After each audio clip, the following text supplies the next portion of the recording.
चलिए अब हम रोल्स का नेक्स्ट क्वेश्चन स्टार्ट करते हैं। Explain Rolle's theorem for the function.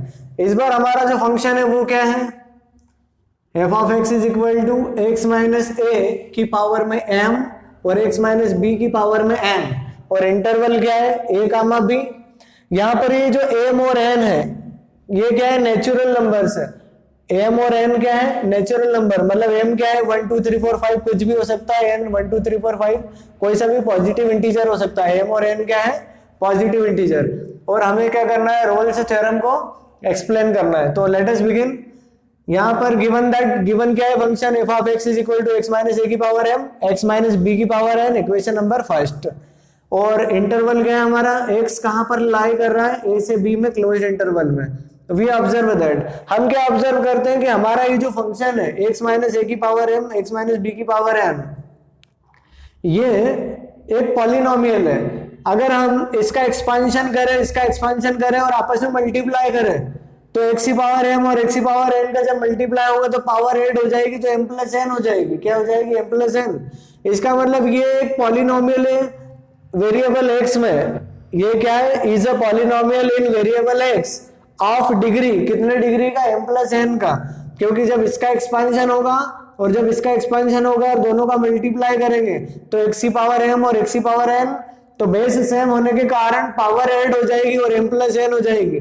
इसका मतलब ये एम प्लस एन डिग्री का वेरिएबल एक्स में एक पॉलिनोमियल है। एंड वी नो दैट, हम जानते हैं, क्या जानते हैं? Every polynomial in a variable x is always continuous.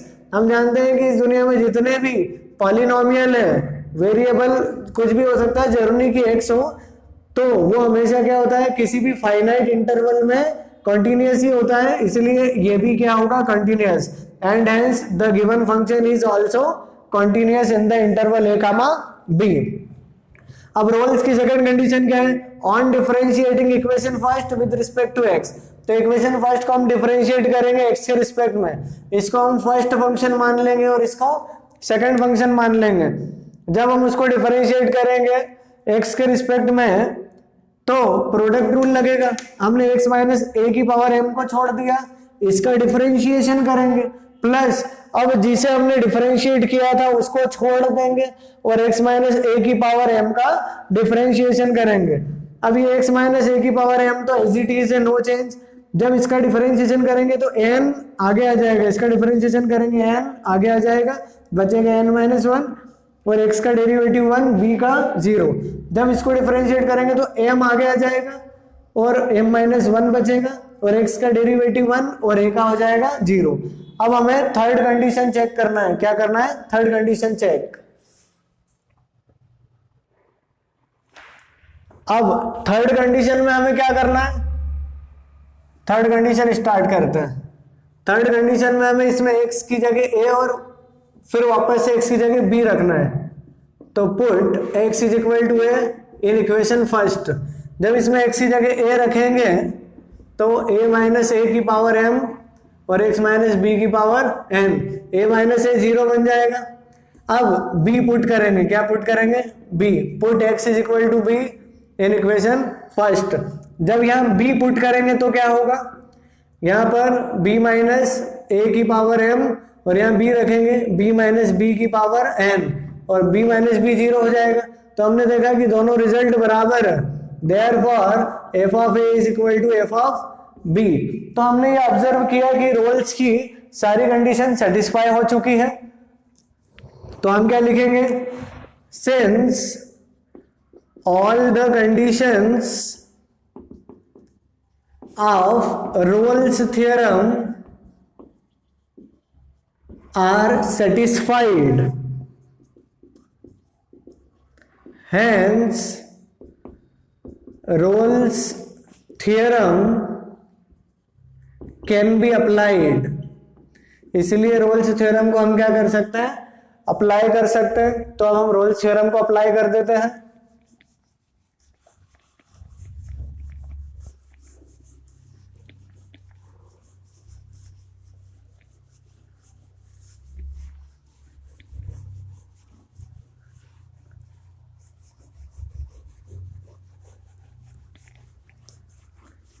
अब देखिए आगे,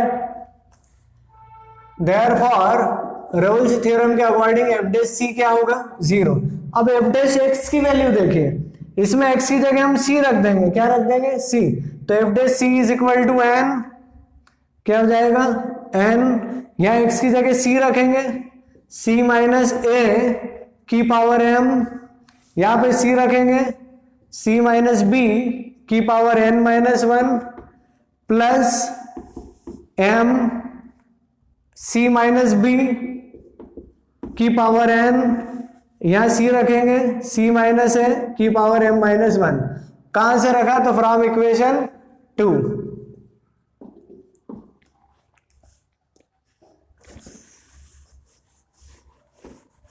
अब हम क्या करेंगे, देखिए ध्यान से, एन सी माइनस ए की पावर एम, ऐसा कैसा, सी माइनस बी की पावर एन अलग कर दिया, सी माइनस बी की पावर माइनस 1 अलग कर दिया, यहां से एम सी माइनस बी की पावर एन अलग, सी माइनस ए की पावर एम को सेपरेट कर दिया और पावर माइनस 1 को सेपरेट कर दिया।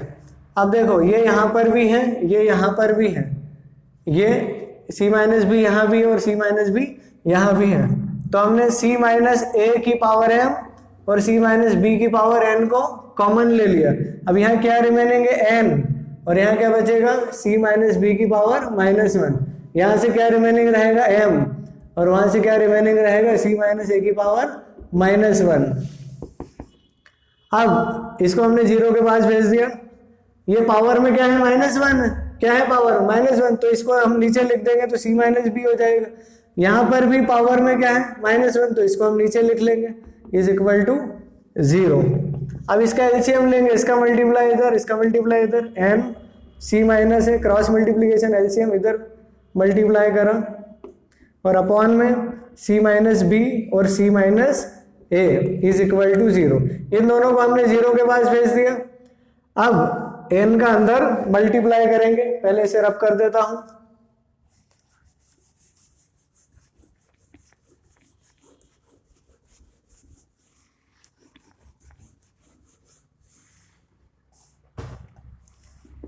जब इसको 0 के पास भेज देंगे तो हमारे पास क्या रिमेनिंग रहेगा, ये। अब हम क्या करेंगे, एन का अंदर multiply n C minus n a, m का अंदर multiply m c minus m b is equal to 0। यहां से और यहां से सी कॉमन बचेगा, n plus m, m b को उधर भेजा पॉजिटिव हो गया, एन ए को उधर भेजा पॉजिटिव हो गया, राइट हैंड साइड पे मूव कर दिया उन्हें हमने। So from here we get the value of C like this, mb plus na upon m plus n को नीचे भेज दो। अब हमें ये पता करना है कि क्या ये वैल्यू जो आई है, ये वैल्यू a और b के बीच में है कि नहीं है, क्या ये वैल्यू a और b के बीच में है। तो आप याद करो कि ये कौन सा फार्मूला है, ये ऐसा फार्मूला है जहां सी ए और बी को इंटरनली am/n के रेशो में डिवाइड करता है। ये 10th क्लास में आपने पढ़ा था और 11th में भी ज्योमेट्री में पढ़ा था कि जब सी ए और बी को इंटरनली डिवाइड करे m/n के रेशो में, तो सी की वैल्यू क्या होगी, mb plus na upon m plus n। इससे पता चलता है कि सी किस इंटरवल के अंदर है, open interval a comma b के अंदर है। चलिए तो अब हम नेक्स्ट क्वेश्चन स्टार्ट करते हैं।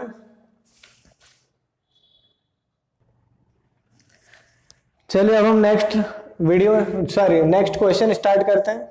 Can Rolle's theorem be applied for the function. इस बार जो फंक्शन है F of x is equal to 1 minus bracket के अंदर x माइनस 3 की होल पावर में 2/3। ध्यान दीजिए इस क्वेश्चन में इंटरवल नहीं गिवन है, तो इंटरवल हमें ही फाइंड करना है। इंटरवल बताया ही नहीं कि इंटरवल क्या है। तो गिवन फंक्शन क्या है, एफ ऑफ एक्स बराबर 1 माइनस एक्स माइनस 3 की पावर 2/3, इक्वेशन नंबर 1। तो ये तो गिवन फंक्शन है। अब हमें सबसे पहले इंटरवल फाइंड करना है। इंटरवल फाइंड कैसे करते हैं, जो फंक्शन है उसको 0 के इक्वल रख दो और x की वैल्यूज निकाल लो। इंटरवल फाइंड कैसे करते हैं, जो गिवन फंक्शन है उसे 0 के बराबर रख दो और सॉल्व करके x की वैल्यू निकाल लो। तो first of all we shall find interval for the given function by putting f of x is equal to 0. Thus f of x is equal to 0. तो f of x कौन है?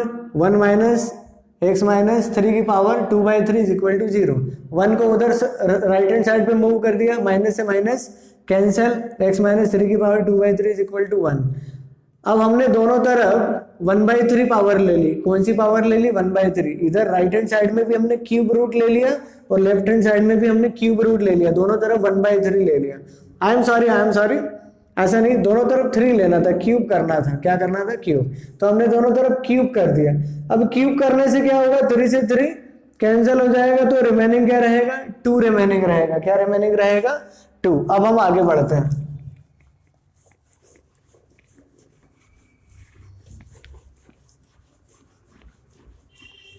देखिए आगे, अब यहां से स्क्वायर को जब हम उधर भेज देंगे तो उधर जाके प्लस माइनस √1 हो जाएगा. तो x माइनस 3 बराबर क्या हो जाएगा? x minus 3 is equal two plus minus 1. अब एक बार हम देख रहे हैं कि प्लस माइनस 1 है, 3 को उधर भेज दिया. एक बार हम पॉजिटिव साइन लेंगे और एक बार नेगेटिव साइन लेंगे. तो पहले हम नेगेटिव साइन ले लेते हैं. जब हम नेगेटिव साइन लेंगे और फिर एक बार हम पॉजिटिव साइन लेंगे, तो नेगेटिव साइन लेने पे x की वैल्यू हमें 2 मिली, 3 माइनस 1, और पॉजिटिव साइन लेने पे हमें क्या वैल्यू मिली? 4 मिली. तो इस प्रकार हमें इंटरवल मिल गया. हमारा इंटरवल 2,4 है. 2,4. ये छोटी वैल्यू जो है वो 2 है और बड़ी वैल्यू 4 है, इसलिए इसको हमने लेफ्ट में रखा और उसको राइट में. इसका मतलब गिवन फंक्शन के लिए हमें इंटरवल मिल चुका है जो कि 2 से 4 तक है. अब हम आगे कंटिन्यू करते हैं और सॉल्व करना स्टार्ट कर देते हैं. तो अब हम ऑब्जर्वेशन पे आ जाते हैं. वी ऑब्जर्व दैट पहला पॉइंट हम देखते हैं कि 2 से लेके 4 तक हम कोई सी भी वैल्यू अगर इसमें पुट कर देना, 2 से लेके 4 तक 2 भी पुट कर दो, 4 भी, फंक्शन हमेशा यूनिक और डेफिनेट रहेगा और कहीं भी ब्रेक नहीं होने वाला. तो फंक्शन कंटिन्यूअस है. तो we observe that f of x is equal to 1 minus x minus 3 की power 2/3 is a continuous function in the interval 2,4. दूसरा हमें डिफरेंशिएबिलिटी चेक करना है. तो हम डिफरेंशिएट कर देंगे गिवन इक्वेशन का on differentiating with respect to x. जब हम इसका डिफरेंशिएशन करेंगे तो 1 का डिफरेंशिएशन तो 0 हो जाएगा. जब इसका डिफरेंशिएशन करेंगे तो 2/3 आगे आ जाएगा. अब 2/3 में से 1 को लेस कर देंगे और फिर x का डिफरेंशिएशन 1 हो जाएगा और 3 का डिफरेंशिएशन 0 हो जाएगा. अब माइनस 2/3 एज इट इज है. x माइनस 3 की पावर 3 का मल्टीप्लाई ऊपर करेंगे 2 माइनस 3/3. तो ये एज इट इज है, नो चेंज. x माइनस 3 की पावर 2 माइनस 3 क्या हो जाएगा? -1.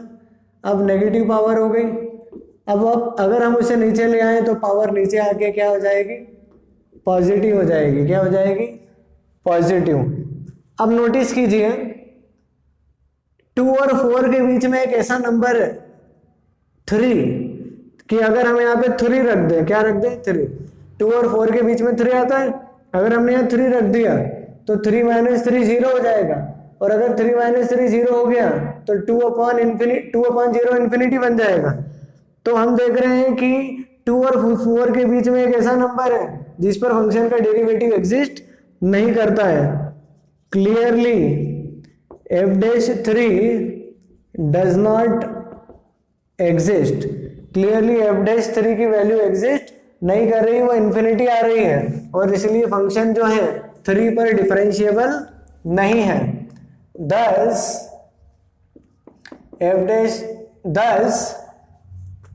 f of x is not differentiable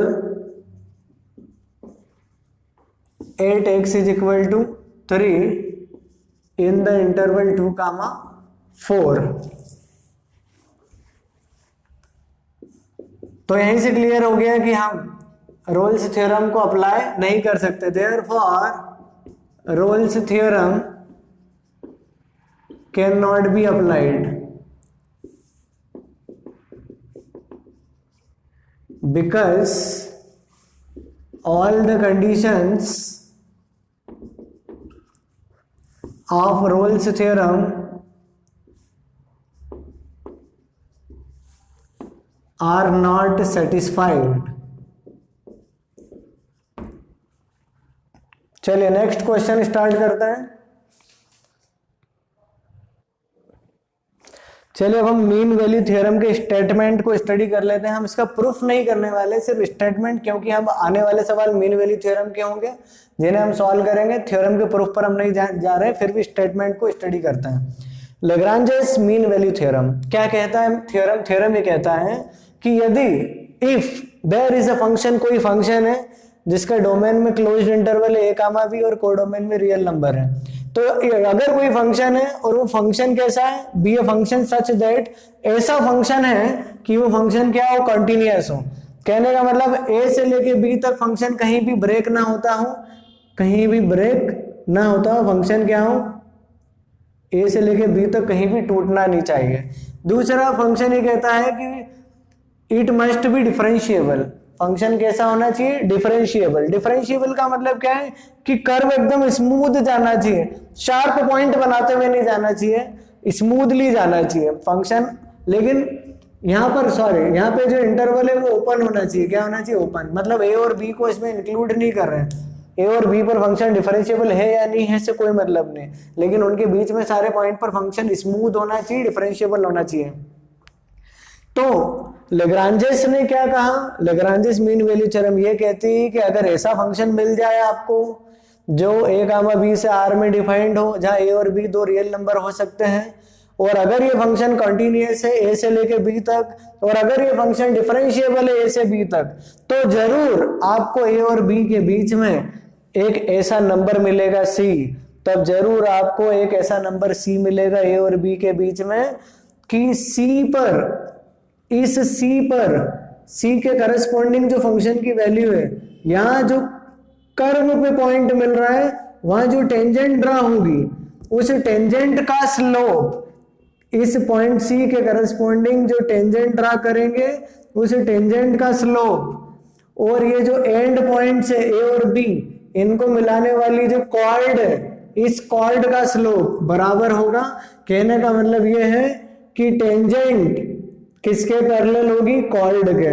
मैं फिर से रिपीट कर रहा हूं कि अगर ऐसा फंक्शन मिल जाए जो इन दो कंडीशन को सेटिस्फाई करता हो, पहला तो ए से लेके बी तक फंक्शन कंटिन्यूअस होना चाहिए, दूसरा ए और बी के बीच में कर्व स्मूथ होना चाहिए, मतलब डिफरेंशिएबल होना चाहिए, तो जरूर आपको ए और बी के बीच में कम से कम एक पॉइंट ऐसा सी मिलेगा कि सी के करस्पॉन्डिंग जो पॉइंट है कर्व पर, उस पर जब टेंजेंट ड्रा करोगे तो टेंजेंट का स्लोप, ये किसका स्लोप है, टेंजेंट का स्लोप है। किसका स्लोप है, स्लोप ऑफ टेंजेंट। और ये किसका स्लोप है, ये कॉर्ड का स्लोप है, स्लोप ऑफ कॉर्ड। तो टेंजेंट का स्लोप और कॉर्ड का स्लोप क्या होगा, इक्वल होगा। कहने का मतलब टेंजेंट पैरेलल होगी कॉर्ड के, ऐसा लैग्रांजेस ने कहा था और प्रूव भी करके दिखाया था। हम प्रूव नहीं कर रहे हैं, हम डायरेक्ट क्वेश्चन सॉल्व करेंगे। चलिए मीन वैल्यू थ्योरम का एक क्वेश्चन स्टार्ट करते हैं। Find the c of mean value theorem for the function. Function क्या गिवन है, x-1 into x-2 into x-3, interval क्या है 0 to 4, और हमें बोला है मीन वैल्यू थ्योरम की हेल्प लेकर c की वैल्यू निकालिए। लेकिन मीन वैल्यू थ्योरम में पहले दो कंडीशन सेटिस्फाई होना जरूरी है। पहला तो फंक्शन कॉन्टिन्यूअस होना चाहिए 0 से 4 तक, दूसरा फंक्शन 0 से लेके 4 तक स्मूथ होना चाहिए, मतलब फंक्शन डिफरेंशिएबल होना चाहिए। तो given that f of x बराबर ये गिवन है, वी ऑब्जर्व दैट। पहली बात हम ऑब्जर्व कर रहे हैं कि अगर हम x-1 का अंदर मल्टीप्लाई कर दें और फिर जो रिजल्ट आए उसका x-3 में मल्टीप्लाई कर दे तो क्या होगा, ये तो एक पॉलिनोमियल है। जब x का मल्टीप्लाई होगा तो x की मैक्सिमम पावर 3 मिलेगी। क्या मिलेगी, 3। इसका मतलब ये एक पॉलिनोमियल है वेरिएबल x में कितनी डिग्री का, 3 डिग्री का। और अगर ये 3 डिग्री का पॉलिनोमियल है तो हम तो जानते हैं कि जितने भी पॉलिनोमियल होते हैं वेरिएबल x में वो हमेशा ही क्या होते हैं, कॉन्टिन्यूअस होते हैं किसी भी इंटरवल में, किसी फाइनाइट इंटरवल में। इसलिए ये फंक्शन भी क्या होगा, कॉन्टिन्यूअस होगा। तो पहला वाला प्रॉपर्टी तो बहुत इजी था। सेकंड प्रॉपर्टी अब हमें करना है चेक, हमें डिफरेंशिएबिलिटी चेक करना है, उसके लिए हमें इक्वेशन 1 को डिफरेंशिएट करना होगा किसके रिस्पेक्ट में, x के रिस्पेक्ट में। चलिए तो अब हम फंक्शन को डिफरेंशिएट करते हैं। तो ऑब्जर्व कीजिए, सेकेंड पॉइंट में हमें डिफरेंशिएशन करना है on differentiating equation 1 with respect to x। अब हम इसको डिफरेंशिएट करेंगे, लेकिन यहाँ पर 3 फंक्शन, पहला, दूसरा, तीसरा। जब हमें 3 फंक्शन को डिफरेंशिएट करना हो तो वैसे ही जैसे 2 फंक्शन को करते थे वैसे ही करते हैं, पहले और दूसरे को छोड़ दिया, तीसरे को डिफरेंशिएट कर लिया, प्लस पहले और तीसरे को छोड़ दिया, सेकंड वाले को डिफरेंशिएट कर लिया, फिर सेकंड और थर्ड को छोड़ दिया और फर्स्ट वाले को डिफरेंशिएट कर दिया। तो वही काम हम करने वाले हैं, x माइनस 1 और x माइनस 2 को हमने छोड़ दिया और हमने डिफरेंशिएट कर लिया x माइनस 3 को, और अब हमने x माइनस 1 और x माइनस 3 को छोड़ दिया और x माइनस 2 को डिफरेंशिएट कर लिया। आप चाहते तो पहले इन तीनों का आपस में मल्टीप्लाई कर लेते और मल्टीप्लाई करके भी डिफरेंशिएट कर सकते हो, तो आपकी अपनी मर्जी है, एज यू विश। फिर x माइनस 2 और x माइनस 3 को छोड़ दिया और x माइनस 1 को हमने डिफरेंशिएट कर लिया।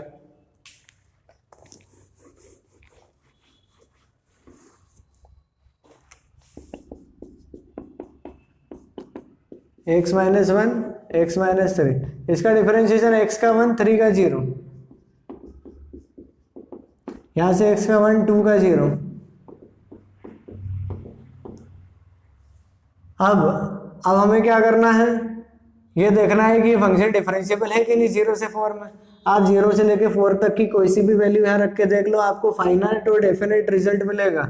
इसका मतलब एफ डैश एक्स एग्जिस्ट करता है, clearly F dash x exist in interval, open interval 0 to 4, therefore f of x is differentiable in the open interval 0 to 4। अब हम रोल्स थ्योरम अप्लाई कर देंगे।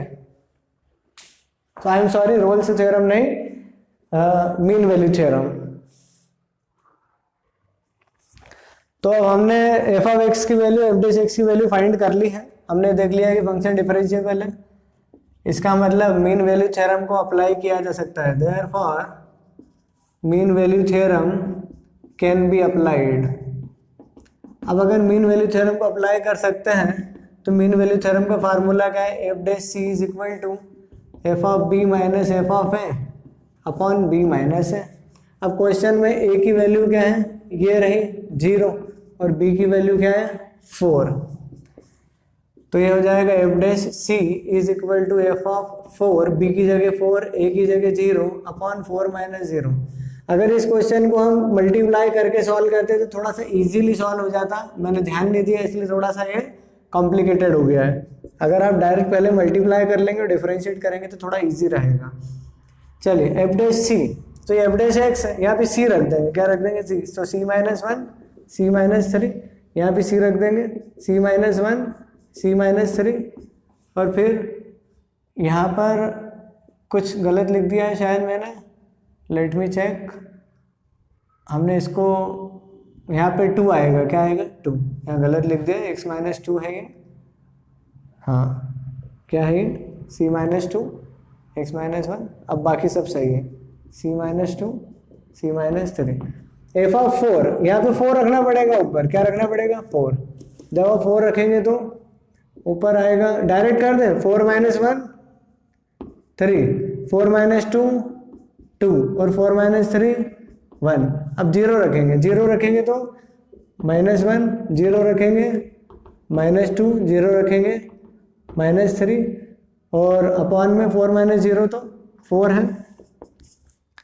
अब इसको सिंप्लीफाई करना है तो c का अंदर मल्टीप्लाई कर लो, c स्क्वायर, c का वहाँ मल्टीप्लाई, अपने हिसाब से सिंप्लीफाई कर लेना। इसको सिंप्लीफाई करने के बाद c की वैल्यू निकालना है, c का यहाँ मल्टीप्लाई c स्क्वायर, c का वहाँ मल्टीप्लाई माइनस 2c, और ये माइनस सी माइनस 3c, और ये माइनस माइनस प्लस 2, c का यहाँ multiply c square minus 3c और minus c minus 4c, minus minus plus 4। अपने हिसाब से कैलकुलेशन कर लें आप इसकी, c square minus 3c minus 2c minus 5c और माइनस माइनस प्लस 6, ये हो जाएगा 6, और minus minus plus, plus minus minus, minus minus 1 2 3 4, तो प्लस हो जाएगा, तो ये हो गया 6 और 6 12 और अपॉन में 4। एक सी स्क्वायर, 2c², 3c² हो गए 3c²। ये -3c -4c -5c, 5 और 4 9 और 3 12, तो माइनस के 12c। इधर से ये 2 और 4 6 और 6 12, तो ये हो गए 12। 4 से इसको काटा तो कितना हो गया 3। अपने हिसाब से कैलकुलेशन कर सकते हैं आप, इसमें कोई बहुत बड़ी बात नहीं है इसमें।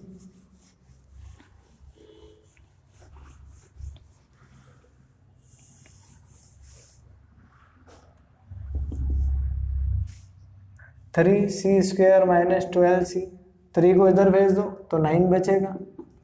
इस पूरे इक्वेशन में 3 से डिवाइड कर दो, c² -4c + 3 = 0। इसके फैक्टर कर लो, -3c -c + 3 = 0। यहाँ से c कॉमन, c -3, यहाँ से -1 कॉमन, c -3 = 0। तो एक रिजल्ट c -3 आया, एक रिजल्ट c -1 आया। तो c की हमें एक वैल्यू 1 मिली और एक 3 मिली। हमारा इंटरवल क्या था? हमारा इंटरवल था 0 से 4, और ये दोनों ही वैल्यू कहाँ पर है? 0 से 4 के बीच में है। 1 भी और 3 भी, दोनों के दोनों कहाँ है? 0 से 4 के बीच में। और इसलिए मीन वैल्यू थ्योरम यहाँ पर पूरी तरह से वेरीफाई भी होगी। वैसे वेरीफाई करना ही नहीं था,